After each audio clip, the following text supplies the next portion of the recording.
வாழ்வதற்கு தமிழக அரசும் மாவட்ட நிர்வாகமும் உடனடியாக தலையிட்டு இன்றைக்கு கை குழந்தையுடன் உணவில்லாமல் உடுத்த உடை இல்லாமல் இருக்க வீடு இல்லாமல் தனியாக வாழ்ந்து கொண்டிருக்கிறார்கள். அவருக்கு உடனடியாக வீட்டு பட்டா உடனே வழங்க வேண்டும் என்றும் நிவாரண நிதி வழங்க வேண்டும் என்றும் ஆதித்தமிழர் பேரவையின் சார்பில் இன்றைக்கு தேனி மாவட்ட ஆட்சியர் அலுவலகத்தில் குடியோரும் போராட்டத்தை நடத்தி கொண்டிருக்கின்றோம். அப்படியே மைக்கை கீழே வச்சுருங்க, இது பேசுங்க. வராத டிவிக்கு கொடுக்கணும். மைக்கை ஒரு பக்கத்தில் அப்படியே வச்சுருங்க. வராத டிவிலாம் கேட்பாங்க, அவங்க கொடுக்கணும்.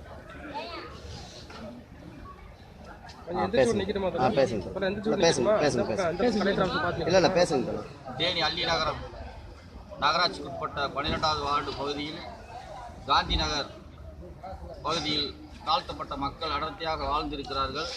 அப்படி வாழ்ந்து வருகிற போது நேற்றைக்கு முன்தினம் 22/11/2016 மாலை 6 மணி அளவில் திடீரென்று ஏற்பட்ட தீ விபத்தின் காரணமாக 5 வீடுகள் ஒரு கடை எரிந்து சாம்பலாக்கப்பட்டிருக்கிறது.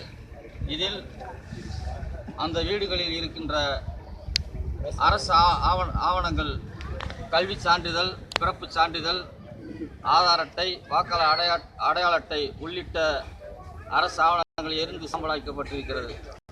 இதை மாவட்ட நிர்வாகம், தமிழக அரசு உடனடியாக அந்த குடும்பத்திற்கு நிவாரண நிதியும் மற்றும் இலவச வீட்டுமனை பட்டா உடனே வழங்க வேண்டும் என்று ஆதித்தமிழர் பேரவையின் சார்பில் தேனி மாவட்ட ஆட்சியர் அலுவலகத்தில் இன்றைக்கு குடியேறும் போராட்டத்தை நடத்தி கொண்டிருக்கின்றோம்.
அப்படியே எந்தமா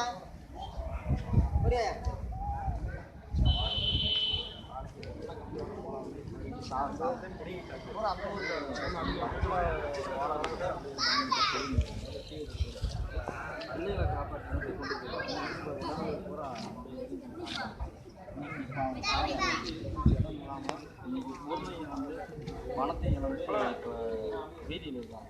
அவங்களுக்கு வந்து 5 வருஷம் வாடகை.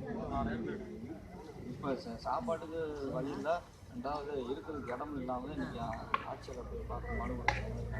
இந்த குடியேறும் போராட்டத்தினால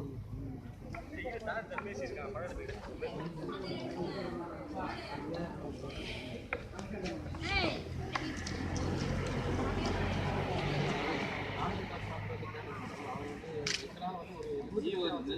அந்த ஜீவோ பிரகாரம் வந்து பாதிக்கப்பட்ட குடும்பத்துக்கு வந்து தனியாக நாங்கள் வந்து பாதுகாப்பு கொடுப்போம். அவங்களுக்கான சாப்பாடு வசதி எல்லாம் நாங்கள் ஏற்படுத்தி கொடுப்போம். ரெண்டாவது வந்து 5 ரூபா வந்து 5000 பணத்தை வந்து செக்காக வந்து நாங்கள் போட்டு கொடுப்போம். அதுக்கடுத்து எங்களுக்கு வந்து அதுதான் எங்களுடைய ஜீவோ. நீங்கள் அடுத்த கட்டமாக பண்ணணும்னா நீங்கள் கலெக்டர் நேரத்தை இப்போ நைட்டு கூட தங்குறதுக்கு அவங்க இடம் இல்லாமல் வீதியில் இருந்திருக்காங்க.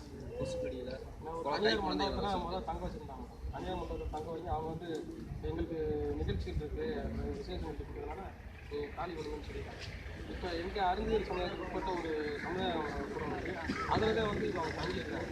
ஆனால் அது கூட வந்து நிரந்தரமாக வந்து இருக்க வாய்ப்பு. அதனால் அவங்களுக்கு வந்து முதல் ஒரு வாழ்வாதாரத்துக்கு வந்து ஒரு நிரந்தரமான ஒரு தீர்வு வந்து இருக்குது. அதுக்கப்புறம் நீங்கள் வந்து வீட்டு மனை பட்டா